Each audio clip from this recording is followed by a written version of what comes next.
Ethereum का spot ETF क्या approve हो गया है?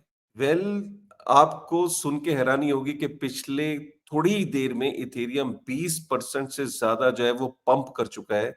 क्या इथेरियम का स्पॉट ईटीएफ अप्रूव हो गया है?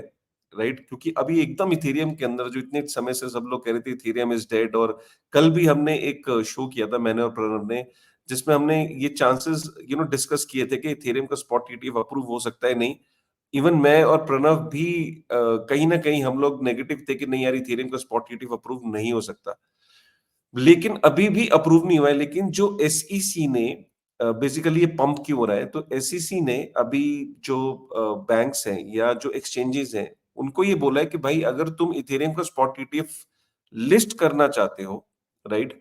तो तुम 19B4 जो एक फॉर्म है उसको भर दो। 19B4 जो फॉर्म है वो बेसिकली जितनी भी एसईसी की रेगुलेटेड एंटिटीज हैं, राइट, जो फाइनेंशियल इंस्टीट्यूशंस हैं, अगर वो इथेरियम के स्पॉट ईटीएफ में डील करना चाहते हैं तो वो डिक्लेयर करें, फॉर्म भरें और एसईसी के पास सबमिट करें। यार ये बहुत बड़ी डेवलपमेंट है। देखो, इथेरियम का स्पॉट ईटीएफ इस हफ्ते के अंदर by this before this month end approve होना था या रिजेक्ट होना था, राइट? और मैक्सिमम लोग ये कह रहे थे कि रिजेक्ट होना था, क्योंकि एसईसी ने अभी इथेरियम के स्पॉट ईटीएफ पे कोई एक्शन लिया ही नहीं था, ना ही उसने कोई किसी चीज के लिए उसने डिमांड की थी। लेकिन सडनली एसईसी का ये जो पर्सपेक्टिव है, ये जो अचानक से 19B4 फॉर्म को मांगना, और वो भी जो एक्सचेंजेस हैं जो इथेरियम के स्पॉट ईटीएफ को लिस्ट करना चाहती हैं, उनसे इस फॉर्म की डिमांड करना, ये अपने आप में एक बुलिश सिग्नल है कि भाई हो सकता है कि इथेरियम का जो स्पॉट ईटीएफ है वो अप्रूव हो सकता है। काफी सारे जो इथेरियम के जो ईटीएफ के जो एक्सपर्ट्स हैं यूएस में, वो ये कह रहे हैं कि पहले भाई 25 to 30% चांसेस थे कि इथेरियम के स्पॉट ईटीएफ अप्रूव होने के। उन्होंने रातों रात अपनी जो प्रिडिक्शन है उससे 75% कर दिया है कि भाई 75% चांसेस हो गए हैं कि इथेरियम का स्पॉट ईटीएफ है वो अप्रूव हो सकता है। देखिए, इथेरियम को लेके बहुत सारे अगर आप देखो तो क्योंकि इथेरियम फिर से इन्फ्लेशनरी हो गया, जो हमने सोचा था कि भाई डिफ्लेशनरी होगा, वो अल्ट्रासाउंड मनी का नैरेटिव खत्म हो गया। काफी सारे लेयर टूज आने के बाद ट्रांजैक्शंस जो है वो काफी लेयर टूज पे हो रही है, काफी जो एक्टिविटी में ड्रॉप आया इथेरियम पे, राइट? वो सारे इथेरियम को प्लस जो सोलाना का जो नैरेटिव था कि कि जितनी भी एप्लीकेशंस हैं, जो यूज केसेस हैं, वो सारे जो है सोलाना पे बिल्ड हो रहे हैं। इनफैक्ट जो मीम इकोनॉमी थी वो भी सोलाना पे बिल्ड हो रही है। तो काफी सारे इथेरियम को फ्लैग देखने को मिला पिछले कुछ महीनों से, और लोग यही एक्सपेक्ट कर रहे थे कि इथेरियम के लिए जो बेस्ट चांस है वो अब यही बचता है कि इथेरियम का स्पॉट ईटीएफ अगर अप्रूव होता है। इथेरियम का स्पॉट ईटीएफ अप्रूव होते होगा क्या, उसको अब इस वीडियो में हम डिस्कस करेंगे, क्योंकि एग्जैक्टली जो बिटकॉइन के स्पॉट ईटीएफ के साथ हुआ है, मैं ये तो नहीं कह रहा कि एग्जैक्टली वही एक्साइटमेंट आपको इथेरियम के स्पॉट ईटीएफ में देखने को मिलेगी, लेकिन एक चीज कंफर्म है कि जो इंस्टीट्यूशनल मनी है और इंस्टीट्यूशनल जो रुझान है, जो इंस्टीट्यूशनल अटेंशन है, वो इथेरियम को भी मिलेगी। उतनी मिलेगी जितनी बिटकॉइन को मिलेगी नहीं, क्योंकि बिटकॉइन की जो डायनामिक्स हैं, बिटकॉइन की जो फंडामेंटल्स हैं, बिटकॉइन की जो फीचर्स हैं, कैरेक्टरिस्टिक्स हैं, वो अब वो बिल्कुल डिफरेंट है इथेरियम से।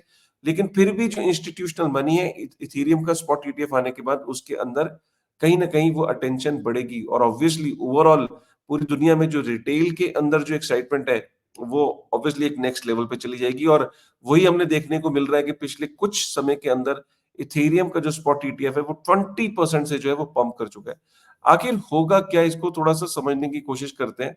देखिए, यहाँ पे ये कॉइन डेस्क ने सबसे पहले बोला कि ईथर की जो ईटीएफ फाइलिंग प्रोसेस है वो उसमें प्रोग्रेस देखने को मिली, और ये 19B4 फाइलिंग जो है वो भरने को बोला गया कि भैया ये भर दो। ये बेसिकली यहाँ पे होता क्या है, मैंने जो इसको स्टडी किया तो वो यही है कि एक तरह की डिक्लेरेशन है कि आप ओपन डिक्लेरेशन देते हो कि आप ये चेंजेस करने जा रहे हो या कोई ये पर्टिकुलर चीज आप लिस्ट करने जा रहे हो। जैसे कि इस केस में अगर एथेरियम का स्पॉट ईटीएफ अगर ये एक्सचेंजेस अगर लिस्ट करती हैं तो उनको ये फॉर्म भरना जरूरी है। ठीक है, देखिए होता क्या है कि अगर बिटकॉइन के स्पॉट ईटीएफ की बात करें, बिटकॉइन के स्पॉट ईटीएफ के अप्रूव होने के बाद काफी सारी इंस्टीट्यूशंस जो है वो बिटकॉइन के स्पॉट ईटीएफ में उतर गए। अगर हम देखें पहले क्वार्टर में, जो कि जनवरी, फरवरी, मार्च 2024 में अगर हम देखें, तो गोल्ड ईटीएफ में सिर्फ 95 प्रोफेशनल फर्म्स एंटर करी, और बिटकॉइन ईटीएफ में 937 प्रोफेशनल फर्म्स ने एंटर करा है। तो इसका मतलब क्या है कि बिटकॉइन के स्पॉट ईटीएफ आते ही 937 प्रोफेशनल फर्म्स ने बिटकॉइन में इन्वेस्ट किया। वही गोल्ड ईटीएफ में वो 95 है, राइट? और अगर हम इसको देखें यहाँ पे, ये अपोलो.com बहुत अच्छी साइट है, जो कि ये ट्रैक करती है कि कौन-कौन सी फर्म्स ने या प्रोफेशनल फर्म्स ने बिटकॉइन के स्पॉट ईटीएफ में इन्वेस्ट किया, तो आप यहाँ से देख सकते हो। यहाँ पे अगर आप देखोगे तो 9 जो नए ईटीएफ आए हैं, जो न्यू 9 बीटीसी के जो ईटीएफ्स हैं, 5,51,000 बिटकॉइन है इनके पास। तो ये जब बिटकॉइन का स्पॉट ईटीएफ आया, तभी तो ये पॉसिबल हो पाया ना। अगर ये नहीं होता, तो ऑब्वियसली इतनी ग्रोथ आपने को देखने को नहीं मिलती। तो यही सेम, या इसका मैं कहता हूँ 50% या 25-30% या 30% भी इंटरेस्ट अगर बिटकॉइन इथेरियम के स्पॉट ईटीएफ के अप्रूव होने के बाद जाता है, तो ऑब्वियसली इथेरियम के लिए बहुत बड़ी खबर है। और यही जो फाइनेंशियल इंस्टीट्यूशंस का जो रुझान है, वो इथेरियम की तरफ हो जाएगा। आप ये देखो कि आज की डेट में ब्लैक रॉक के पास कितना है, जी माइक्रो स्ट्रेटेजी, और या पूरी आप ये देख सकते हो कि इथेरियम के जो स्पॉट ईटीएफ है, उनके पास 5,51,000 बिटकॉइंस हो चुके हैं। अगर हम यहाँ पे देखें, एक और डेटा अगर हम देखें, तो आज की डेट में जो ईटीएफ्स हैं, उनके पास 74 बिलियन यूएस डॉलर के वर्थ ऑफ बिटकॉइन है। कंट्रीज जो है, उनके पास 40 बिलियन यूएस डॉलर के पास है। जो 40 billion dollar worth of bitcoin countries के पास है, पब्लिक कंपनीज के पास 22 मिलियन यूएस डॉलर के, और 22 बिलियन यूएस डॉलर के, और प्राइवेट कंपनीज के पास 37 बिलियन। तो यहाँ से ये अंदाजा लगता है कि total 175 billion worth of bitcoin जो है, वो ईटीएफ्स, कंट्रीज, पब्लिक कंपनीज और प्राइवेट कंपनीज के पास है। तो ये डेटा बताता है। इसके बाद कहीं न कहीं कॉइनबेस को पता था कि शायद बन सकते हैं, तभी उसने बोला था कि कॉइनबेस ने एक्सपेक्ट किया था कि 30 टू 40% चांस है कि इथेरियम का स्पॉट ईटीएफ अप्रूव हो सकता है, राइट? और यहाँ गवर्नमेंट्स की जब हम बात करते हैं, तो यूएस गवर्नमेंट के पास टोटल बिटकॉइन का 1% सप्लाई बिटकॉइन की यूएस गवर्नमेंट के पास है। इस समय अगर हम इस डेटा को देखें, तो यूएस गवर्नमेंट के पास जो है, वो 1% सप्लाई बिटकॉइन की हो चुकी है, और 13.16 billion US dollar worth of bitcoin US government के पास है। और यूएस गवर्नमेंट के पास बिटकॉइन कहाँ से आते हैं? जब वो सीज करते हैं, या कहीं से वो चोरी से पकड़ते हैं, या कहीं जैसे कहीं से भी वो कोई क्राइम हुआ है, तो उसमें जो बिटकॉइन का सीज करते हैं, वो उनके पास है, राइट? मॉर्गन स्टैनले ने भी बोला कि भैया 270 million dollar worth of grey scale bitcoin trust, मतलब जो जीबीडीसी का जो ईटीएफ है, उसमें 270 million US dollar worth of, Morgan Stanley ने भी। अब ये जितने बैंक जो बिटकॉइन को पहले गाली दिया करते थे, आज की डेट में वो बिटकॉइन में सीधा सीधा इन्वेस्ट कर रहे हैं। अगर हम ये देखें, ये बहुत बड़ी खबर आ रही है, जिसमें माइनर्स जो है, वो मिडिल ईस्ट को ट्राई कर रहे हैं as a next reason for growth, क्योंकि यूएस में माइनिंग टैक्स, और जो यूएस का जिस हिसाब से एग्रेशन है क्रिप्टो बिटकॉइन की तरफ, क्रिप्टो की तरफ, यहाँ पे देखिए सबसे बड़ा जो वहाँ सेगमेंट उभर के आ रहा है, वो है ओमान। ओमान ने 800 million US dollar worth of invest किए हैं क्रिप्टो माइनिंग में। यूएई के अंदर जो 400 मेगावाट का जो बिटकॉइन माइनिंग प्लांट है, आज डेट में 4% of global bitcoin mining hash rate, तो जो global bitcoin mining hash rate है, उसका 4% जो है, वो यूएई से आ रहा है। तो कहीं ना कहीं यूएई और ओमान और मिडिल ईस्ट जो है, वो नेक्स्ट माइनिंग हब्स बनते जा रहे हैं। रशिया ने अमेरिका को टेक ओवर कर लिया इन टर्म्स ऑफ माइनिंग के अंदर जो ग्रोथ है, वो उसने यूएस को टेक ओवर कर लिया है। So this is again a great news, क्योंकि यूएस को अगर ये लगता है कि वो जैसे क्या होता है कि कोई भी कंट्री जब किसी क्रिप्टो पे अटैक करती है, ये इतने डिसेंट्रलाइज है नेचर में कि वो दुनिया में कहीं पे भी स्प्रेड कर जाती है। अब अगर अमेरिका अगर माइनिंग का के ऊपर अगर टैक्स लगा रहा है, तो माइनिंग जो है वो उठ के रशिया में एक्टिविटी बढ़ गई, या दुनिया में अबू धाबी में एक्टिविटी बढ़ गई, ठीक है। टेथर इतनी बड़ी कंपनी हो गई है कि जितनी जर्मनी के पास यूएस ट्रेजरीज हैं, राइट, उससे ज्यादा टेथर के पास है। मतलब जर्मनी के पास जित तो यूएस की ट्रेजरीज, आपको पता है कि दुनिया भर में जो अलग अलग कंट्रीज हैं, वो यूएस की ट्रेजरीज में बॉन्ड्स वगैरह जो आते हैं, तो उनको होल्ड करती हैं अलग अलग कंट्रीज। तो टेदर जो है, उसने जर्मनी को टेक ओवर कर लिया है। वो इतनी बड़ी कंपनी होगी। टेदर का जो स्टेबल कॉइन है यूएसडीटी, टेदर उसके पीछे कंपनी है। और आप देख सकते हो कि टेदर के पास 90.87 billion US dollar worth of US treasuries है, जो कि उसका बिटकॉइन भी 5.37 बिलियन है, गोल्ड भी है। तो बेसिकली टेदर पीछे इतना पैसा क्यों रखता है? क्योंकि टेदर जितना यूएसडीटी प्रिंट करता है, यूएसडीटी सप्लाई करता है मार्केट में, उसको इंश्योर करना पड़ता है कि उतना ही उसके पीछे बैकिंग में उसके पास एसेट्स हो। अगर उसने $100 इशू किए, तो $100 वर्थ ऑफ एसेट्स उसके पास होने चाहिए, ठीक है। तो ये है टेदर की कहानी। अगर आप देखो, पिछले फरवरी 2023 से मई 2024, मतलब सिर्फ एक सवा साल का अगर आप ये देखो, तो बिटकॉइन ने 292% का रिटर्न दिया है। पिछले फरवरी 2023 से इथेरियम ने 164% का रिटर्न दिया है और गोल्ड ने 26% का रिटर्न दिया है। सो बिटकॉइन इज डेफिनेटली लीडिंग एक सवा साल में अगर आप देखें।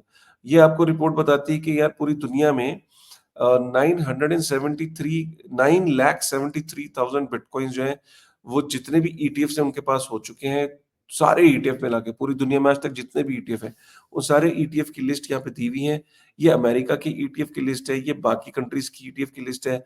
टोटल अगर हम देखें तो 9,73,000 बिटकॉइन आ चुके हैं और 65 billion US dollar worth of bitcoin जो है वो इन कंपनीज के पास हो चुका है। अगर हम बात करें इथेरियम, इथेरियम का देखिए क्या है कि इथेरियम की जो नेटवर्क पे जो एक्टिविटी है, राइट, जो इनफैक्ट ये वाली शीट नहीं है,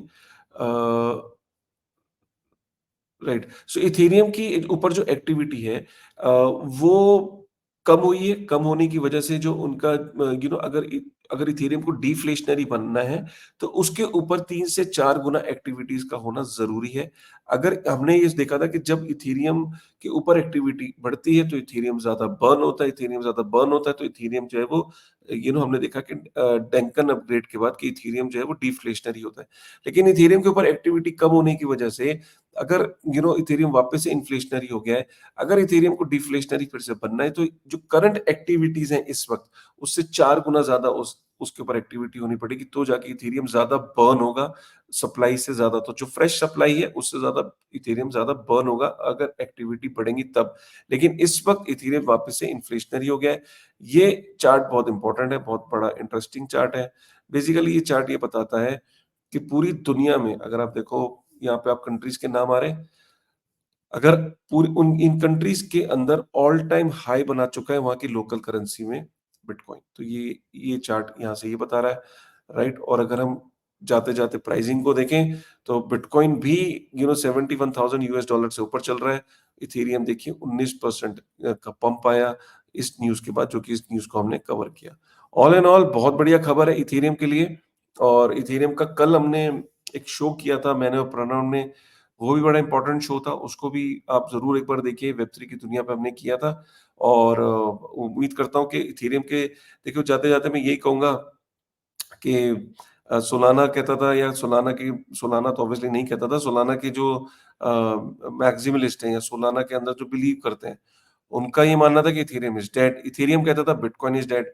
मुझे लगता है कि देखिए किसी भी चीज़ को एकदम इग्नोर कर देना या उसको ही बोल देना dead, I think nothing is going to be dead. The only thing is कि इथेरियम के अंदर ईटीएफ अप्रूव होता ही नहीं होता है। अभी देखिए कोई इसका मतलब ये नहीं है कि इथेरियम का ईटीएफ अप्रूव हो जाएगा, लेकिन एसईसी के इस एक्शन के बाद लग रहा है कि हो जाएगा, बट चांसेस है कि नहीं भी हो सकता, मतलब रिजेक्ट भी हो सकता है। बट हो सकता है कि फ्यूचर में कभी अप्रूव हो जाए। मतलब इससे कम से कम एसईसी के इस एक्शन से ये पता लगा कि चलो कुछ तो एक्शन हो रहा है, राइट। तो इस डेवलपमेंट को आप ऐसे देखें कि at least there is a positive sign from SEC कि they've started asking for something, otherwise they were sitting quiet, कुछ भी नहीं कर रहे थे, चुप बैठे हुए थे। तो ये अपने आप में पॉजिटिव खबर है। और अगर ये इथेरियम का स्पॉट ईटीएफ अप्रूव होता तो मैंने आपको बताया कि इंस्टीट्यूशंस का किस तरीके से इथेरियम की तरफ रुझान बढ़ेगा जैसे बिटकॉइन की तरफ बढ़ा है। एग्जैक्टली उतना तो नहीं बढ़ेगा बिकॉज इथेरियम और बिटकॉइन की डायनामिक्स बिल्कुल अलग है, लेकिन फिर भी इंस्टीट्यूशंस का रुझान इथेरियम की तरफ बढ़ेगा which will be a very bullish sign for Ethereum.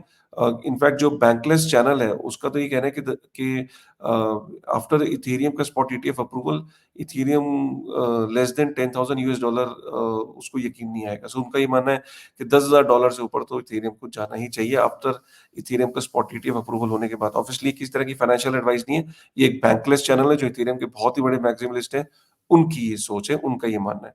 कैसा लगा आपको ये वीडियो? आपको क्या लगता है कि इथेरियम के स्पॉट ईटीएफ होने के बाद इथेरियम का क्या प्राइस जा सकता है? उसको एक बारी कमेंट में ज़रूर बताइएगा। बने रहिए बेटरिंग चैनल के साथ। अगर ये अपडेट पसंद आया हो तो प्लीज़ एक बारी लाइक करिएगा, कमेंट करिएगा और शेयर ज़रूर करिएगा। With this thought, thank you very much.